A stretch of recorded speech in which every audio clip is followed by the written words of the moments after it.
아멘. 오늘은 민수기 15장을 다 읽어야 되는데 너무 길어서 이제 앞에만 잠깐 이렇게 5절까지만 읽었습니다. 자, 여러분 민수기를 계속해서 연속으로 이렇게 매주 지금은 몇 번째인지 아세요? 알 리가 없지, 그죠? 그래요. 그걸 알기를 원하면 진짜 내가 나쁜 사람이지. 그래요. 한 16번째, 17번째쯤 될 거예요. 그래요. 계속 연속으로 가는데 민수기가 36장까지 있으니까. 그래요? 자, 민수기를 통하여서 여러분 우리가 배워야 될 중요한 것이 있다고 계속 제가 반복을 합니다. 무슨 이야기예요? 이스라엘 광야 백성들이 광야에서 어떻게 하다가 그들이 실패하고 하나님의 약속을 얻지 못하고 광야에서 그렇게 갔던가.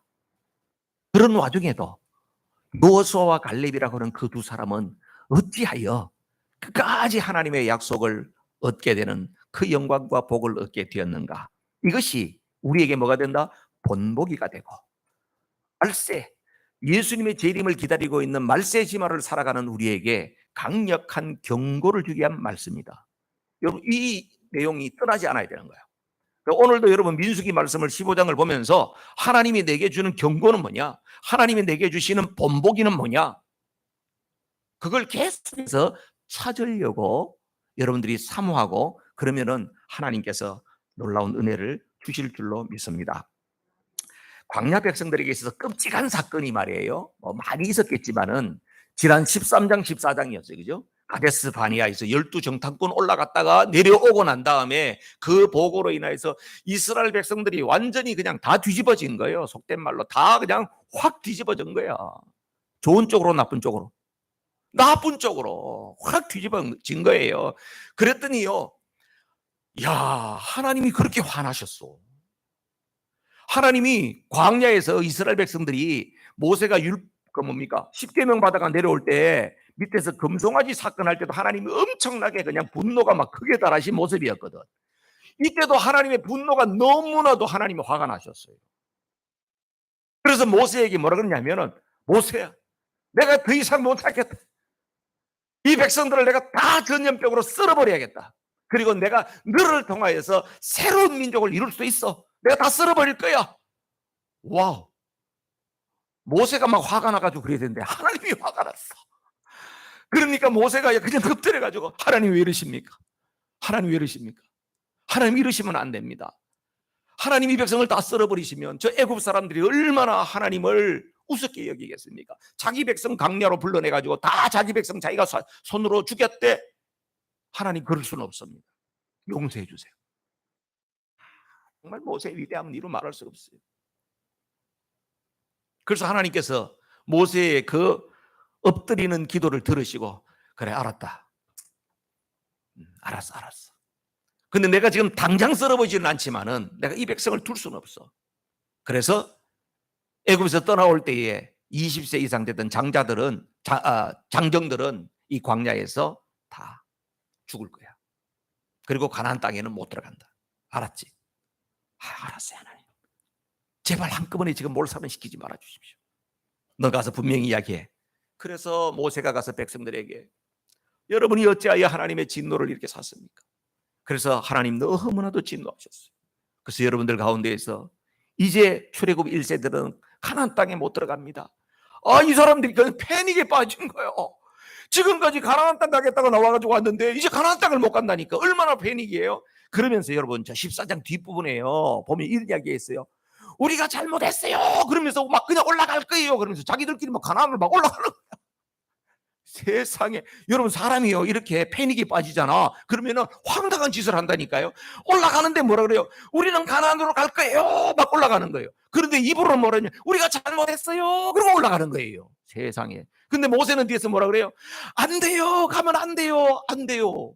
하나님이 우리와 함께 하시지 않기 때문에 올라가면 우리 큰일 나요. 가지 마세요. 그러고 올라가는 거예요. 어떤 일이 벌어졌을까요? 갑자기 산에서 가나안족들 아말렉족들이 나와가지고 올라갔던 사람들이 그냥 대패하고 막 쫓겨가지고 비참하게 14장이 끝나버립니다. 그렇게 저는 이 장면을 보면서요, 와 어쩜 나하고 비슷하나 이런 생각을 했어요. 목사님도 그렇게 한다고요? 입으로는 잘못했다 그러놓고 삶을 안 바꾸는 거예요. 입으로는 잘못했어요, 잘못했어요. 그런데 나의 잘못된 습관은 안 바꾸는 거예요. 이게 이스라엘 백성들의 모습 아니에요. 그죠? 잘못했어요. 그래 놓고 가서 하지 말라는데 또 하는 거예요.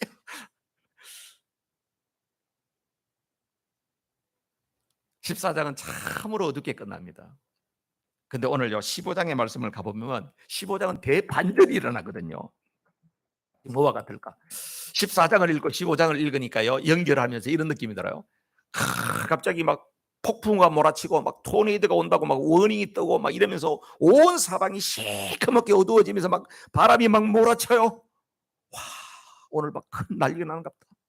그러고 나서 막 숨지기고 저녁에 잠을 깜빡 들었는데 날이 샜네. 아침에 보니까 어제 그런 일이 있었나 할 정도로 아침에 찬란하게 태양이 떠오르고요.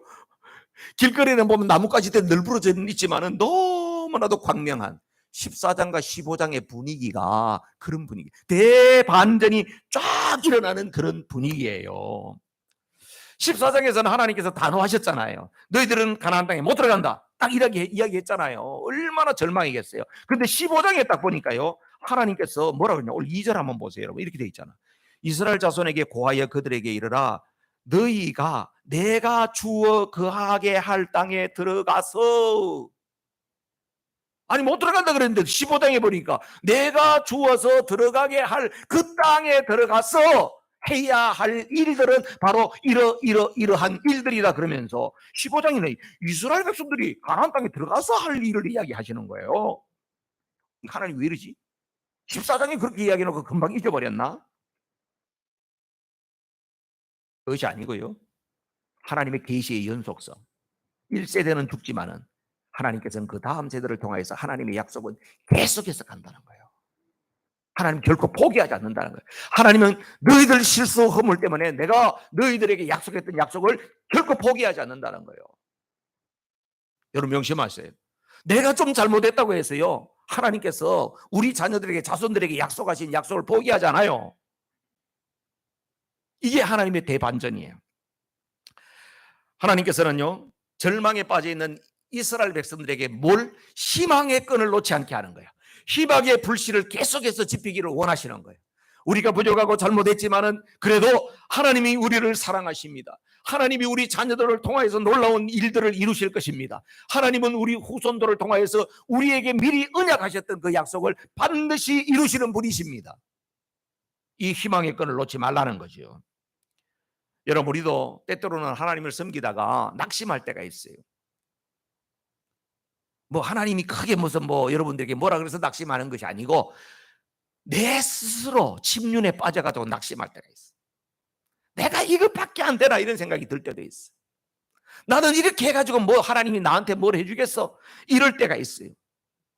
여러분 우리가 죄를 짓고 타락하고 하나님과 등 돌리는 생활을 하고 그렇게 할지라도 하나님께서는 어떻게 해요? 계속해서 우리에게 다시금 회복할 기회를 제공해 주신다고 하는 것을 기억해야 돼요.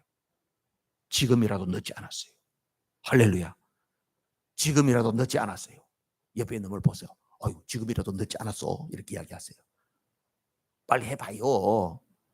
지금이 더 늦지 않았어. 지금도 늦지 않았어. 뭐를요? 하나님의 완벽한 회복을 우리가 성취하기 지금도 늦지 않았어요, 여러분. 언제까지? 예수님이 재림해 오기 전까지는 하나님이 계속 기회의 문을 여세요. 내가 이 세상에 숨이 꼴까닥 넘어지기 전까지는 하나님 계속해서 기회를 우리에게 주세요.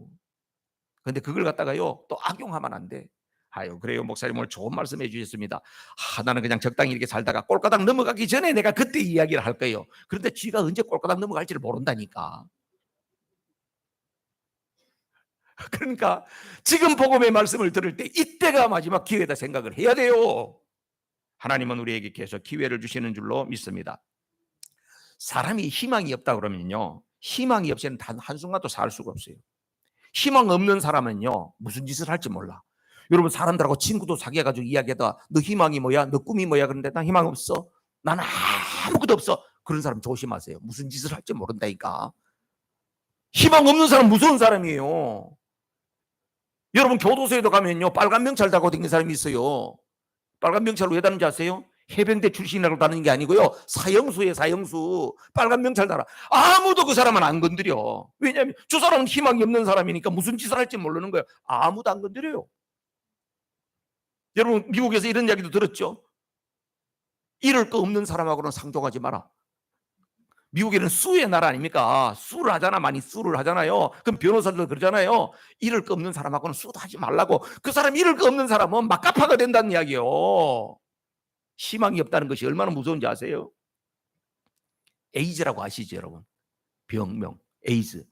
에이즈가 처음 나왔을 때는요 세상이 발칵 뒤집어졌습니다. 그 병이 뭔지 몰랐다가 이거는 뭐 약도 없고 어떻게 고칠 줄도 모르고 이거는 완전히 저주의 병이다. 그래. 에이즈 걸린 사람들 완전히 그냥 희망이 없는 거예요. 한국에도 처음에 이런 환자들이 나왔을 때에 그 걸린 사람들 완전히 패닉이었지. 그런데요 더 엄청난 사건이 일어났어. 에이즈 걸린 사람들이 자기 피를 뽑아가지고 돌아다니면서 길거리 가다 사람들이 막 쑤시는 거야. 이게 왜 그래요? 나 혼자 죽기 억울하다는 거야. 여러분 희망이 없는 사람들은 무슨 짓을 할지 모른다니까. 그래서 에이즈가 거기에 AIDS잖아요. 그죠? 그래서 그걸 갖다가 누가 이렇게 풀어서 이야기했어. 아이고 다 살았다. 희망이 없다는 거예요. 하나님께서는 절망 가운데 이스라엘 백성들에게 15장의 대반전은 뭡니까? 희망이 없는 그들에게 희망의 불씨를 살려주는 거예요. 하나님은 우리에게 희망을 주시는 분이에요. 하나님은 우리에게 소망으로 다시 일어나게 하시는 분이다. 하나님은 결코 사람을 포기하지 않아요. 내가 끝까지 거부하면 하나님도 어떻게 하실 수는 없어요. 그러나 하나님께서는 내가 끝까지 포기했다 할지라도 그 구원의 기회를 그 다음 세대에는 또 제시하시는 분이에요. 하나님은 진짜 너무나도 참 성격이 좋으신 분이야. 어떻게 하나님 그러시지? 이게 바로 우리가 믿는 하나님은 사랑이시요. 우리가 믿는 하나님은 긍휼이 넘치는 분이시요. 우리가 믿는 것이 바로 구속사, 하나님의 구원 역사라는 것이 바로 이런 것이구나 하는 것을 증명해 주시는 거예요. 여러분 성경에 보면 많은 사건들이 아담과 하와가 하나님과 완전히 등 돌려버리잖아요. 그죠? 아담과 하와가 하나님이 그렇게 많은 특권을 줬는데도 불구하고 또 하나님과 똑같아지려고 그 말 한마디에 싹 속아가지고 하나님 배반하잖아요. 여러분 같아서 뭐 어땠을 것 같아요? 버려버리겠지. 너무너무 화가 나겠지. 내가 늘 그렇게 믿었는데, 내가 모든 만물을 다스릴 수 있는 어마어마한 특권을 너에게 주었는데, 근데 하나님께서는요 아담과 하와가 딱 실족했는데도 불구하고 창세기 3장 15절에 하나님께서 그들을 회복할 계획을 말씀하세요. 21절에 가면요 그들이 하루 종일 수치와 부끄러움을 가리기 위해서 나뭇잎으로 치마 만드는데 그냥 다 만들었다 그러니까 다 오그라붙어 버리네.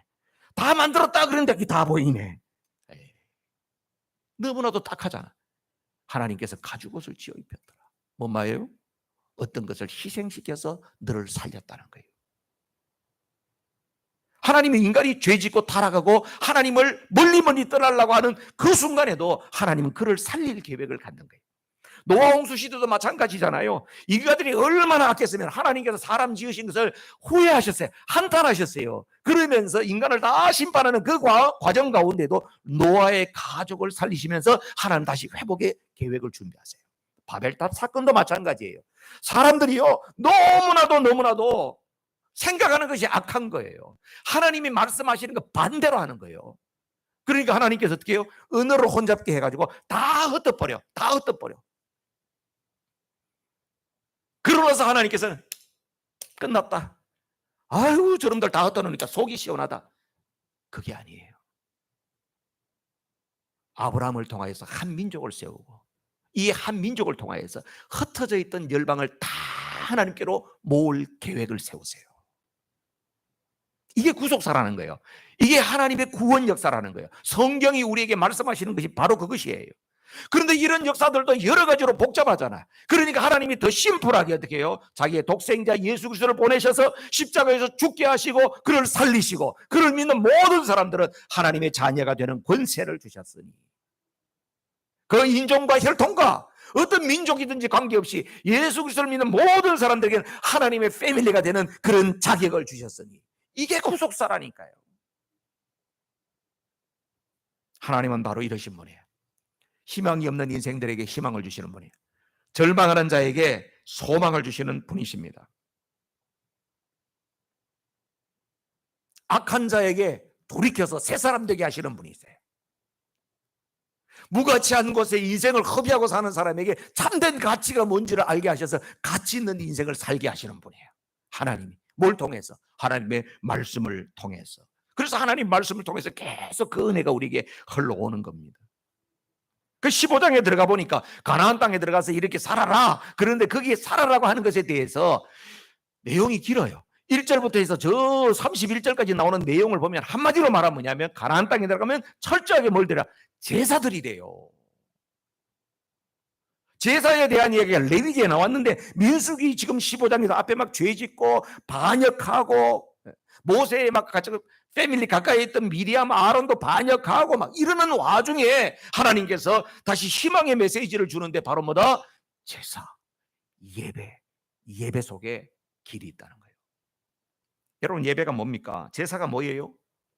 레위기 할 때 여러분들 많이 들으셨을 텐데 제사는 뭐다? 제사 정의가 분명해야 돼.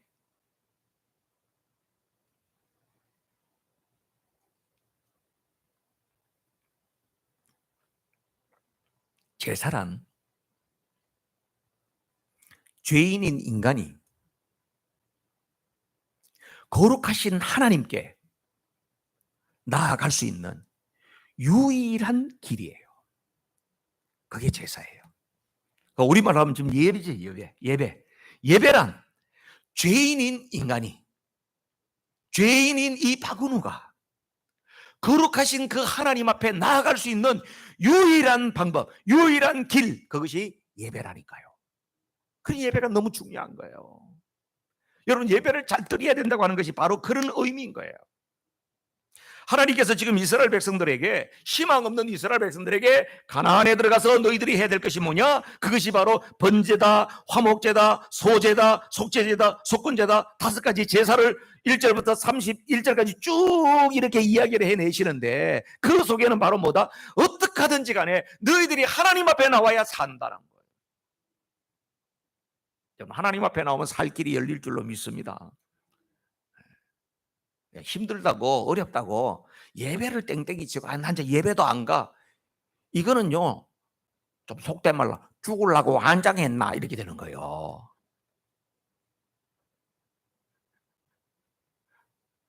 하나님이 우리에게 살 길을 열어주셨는데 그 살 길이 뭐나?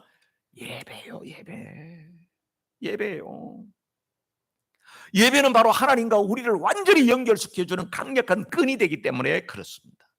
여러분 거기에 보면 31절까지 쭉 나오는 걸 감아보니요 육하 원칙에서 그렇게 말할 수 있어요. 제사에 대한 이야기를 하면서 어디서 드려야 되냐? 반드시 가나안에 들어가면 예배 드려야 된다. 어떻게 드려야 되냐?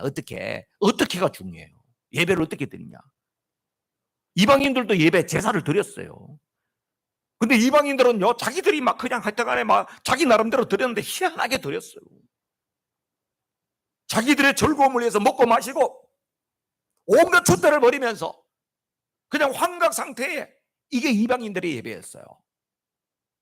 그런데 하나님께서는 이스라엘 백성들에게 예배의 방식을 아주 디테일하게 이야기를 하셨어요. 그래서 하나님이 명하시는 대로 예배하는 게 중요해요.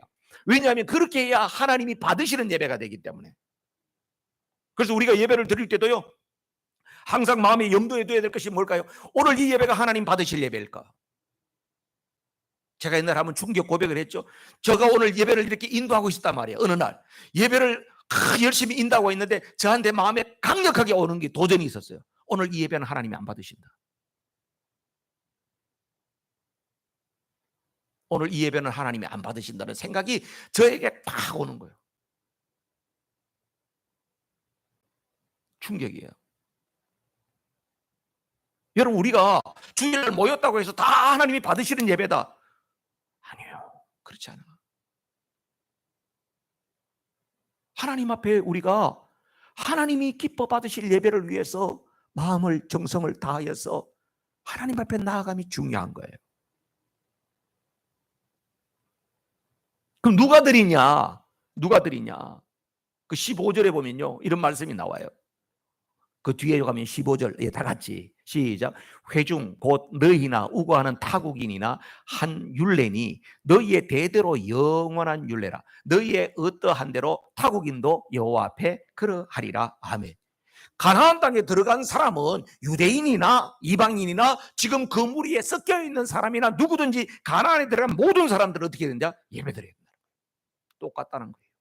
유대인이나 이방이나 구분이 없다. 하나님 앞에 예배하는 데는 구분이 없다 하는 것을 이야기하죠. 섞여 사는 무리들도 예배해야 된다 하는 것을 이야기하고 있죠. 언제까지? 오고 오는 세대까지. 그러니까 자자손손 주님 재림에 오시는 그날까지 우리가 해야 될 일은 뭐다? 예배하는 일이다. 이게 얼마나 중요한지 몰라요. 하나님 왜 이렇게 예배하고 드리라고 그러시죠? 하나님이 우리를 지으신 목적 자체가 그거예요. 이사야 43장 21절에 보면요, 하나님께서 우리를 지으신 목적을 여러분들 많이 들으셔서 잘 아실 거예요. 다시 한번 볼까요? 이사야 43장 21절 시작. 이 백성은 내가 나를 위하여 지었나니 나의 찬송을 부르게 하려 함이니라. 아멘. 찬송이 예배라고 이야기할 수 있어요. 하나님이 우리를 지으신 목적 자체가 바로 뭐다? 예배드리라고. 하나님과 예배할 때에 하나님과 교통이 일어나기 때문에 그 일을 위하여서. 여러분, 광야 백성 이스라엘의 1세대들, 그 1세대들은요 하나님의 이런 그 마음을 잘 이해를 못했어요. 그래서 결국은 광야에서 다 쓰러지게 되지만은 그들이 잘못된 것을 반면교사 삼아서 다음 세대 2세대들은 너희들 부모들보다도 훨씬 더 좋은 믿음의 사람이 되어야 돼. 여러분, 우리 자녀들에게 있어서 그런 믿음의 사람, 위대한 일이 일어난다고 하면 부모님들이 내가 그 복을 다 못 받는다 할지라도 내 자녀들이 나보다도 훨씬 더 복된 인생을 산다면 좋아요, 안 좋아요? 좋지. 나는 목사님, 우리 자식은 모르겠고 나는 내가 다 받아야 돼요. 그런 사람은 진짜 부모인지 좀 이게 의문스러워. 부모님들은 그래요. 제가 좀 부족해도 우리 자녀들은 정말 복되고 우리 자녀들은 더 하나님 앞에서 풍성한 삶을. 내가 지금 늦게 예수를 믿다가 이렇게밖에 하나님 앞에 못 섬겼지만 우리 자녀들은 좀 일찍이 주님을 만나가지고 정말 귀하게 쓰임받고 그랬으면 너무나 좋겠다. 또 우리 권사님 이번에 선교 가는데 나는 선교를 가고 싶어도 지금 건강이 안 따라서 못 가는데 우리 자녀들은 그냥 새 곳에 복음을 전하 선교하러 가고 베케이션 되면 베케이션을 하나님 앞에 드리면서 선교하러 가고 그렇게 했으면 너무나도 좋겠다. 좋죠? 여러분, 부모님들은 바로 그런 마음을 가지셔야 돼요. 그래서 제가 이런 생각이 들더라고요. 지금쯤 우리 교회 성도인데 연세쯤 되면 자녀들한테 자꾸 일만 부려먹으려고 그러지 말고, 야, 이거 좀 해라, 저거 좀 해라, 그것만 자꾸 그러지 말고 아이들하고 조용히 이야기를 하면서 내 인생 살아오면서 부족했던 것과 그때는 깨닫지 못했던 이야기들을 자꾸 이야기해 주는 게 좋다고 생각해요. 엄마가 너만 할 때는 참 너는 어떻게 이렇게 참 멋지게 사냐, 나는 너만큼 이렇게 못 살았어. 내가 니처럼만 지금 이렇게 스마트했으면 얼마나 좋았을까, 그런 생각을 하는데 아니 엄마도 또 딸이 그렇게 반응하겠죠? 아니야. 그리고 또 한 가지는 내가 예수님을 좀 더 일찍이 알았으면 좋았을 텐데 내가 살아오면서 늘 아쉽고 후회가 되고 그래.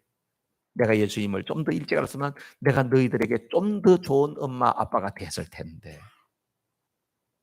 여러분, 내 인생에 그런 부족함들을 아이들한테 이야기할 때요 절대로 허투루 듣지 않습니다. 근데 이런 이야기는 아이들이 들으면 짜증납니다. 내가 네 키우려고 이민 와가지고 얼마나 고생인지 알아? 야, 엄마 아빠가 그냥 밥이나 먹고 사는 거지 내가 뭐 했어? 다 너희들 위해서 내가 이렇게 한 거지. 와, 그냥 막 막 우리 엄마 빨리 좀 어디 안 가시나 막 이런 생각할 거예요. 여러분 자녀들과의 대화도 이제는 가렸어야 돼요. 하나님 앞에서 더 믿음으로, 그래서 우리 자녀들에게 신앙의 영향력이 더 많이 갈 수 있는 그런 대화가 필요하다. 오늘 제사 이야기를 하면서 17절부터 31절까지 나오는 이야기는 또 다른 좀 이야기인데요. 그 속에는 무슨 이야기를 많이 하고 있냐 하면은 속죄제사에 대한 이야기예요. 너희들이 잘 몰라서 그랬을 때, 너희들이 잘 몰랐어 실수로 이런 일을 했을 때는, 실수로라는 말이 계속 반복되어 나옵니다.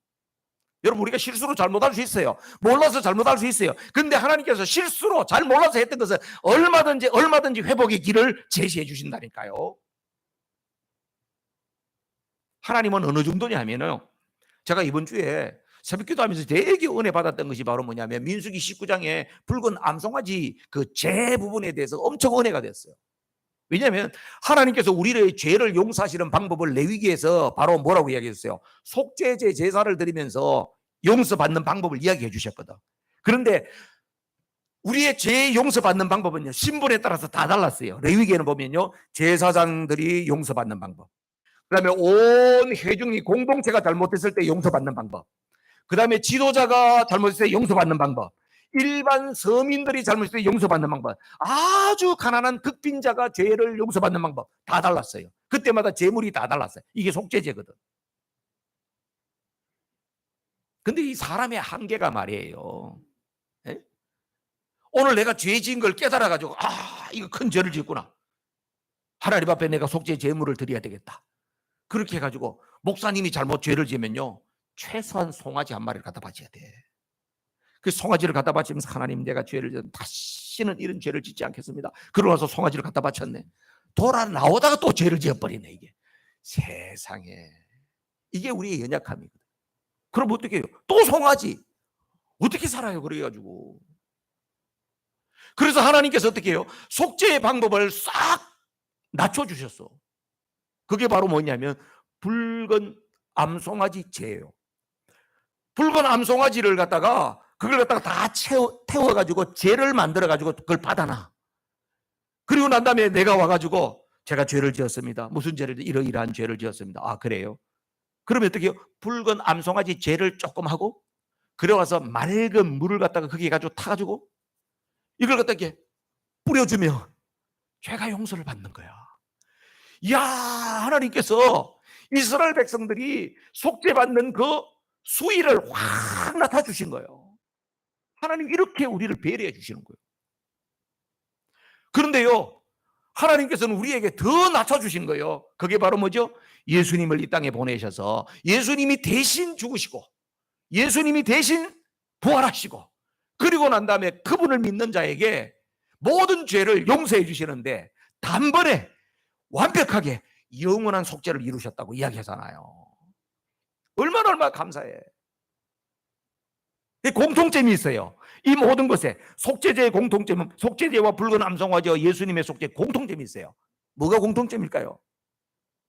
죄는 그냥 넘어가면 안 된다는 거예요. 반드시 해결을 봐야 된다는 거예요. 반드시 해결을 봐야 된다. 이게 공통점이에요. 그래서 하나님께서는 그것을 해결할 수 있도록 하기 위해서 우리의 눈높이에 맞게 우리의 모든 형편에 맞게 그 수위를 낮춰주시기는 했는데 반드시 내가 죄인이라는 것을 고백하고 하나님 앞에 죄를 회개하고 그렇게 가야 된다는 걸 말씀하는 거예요.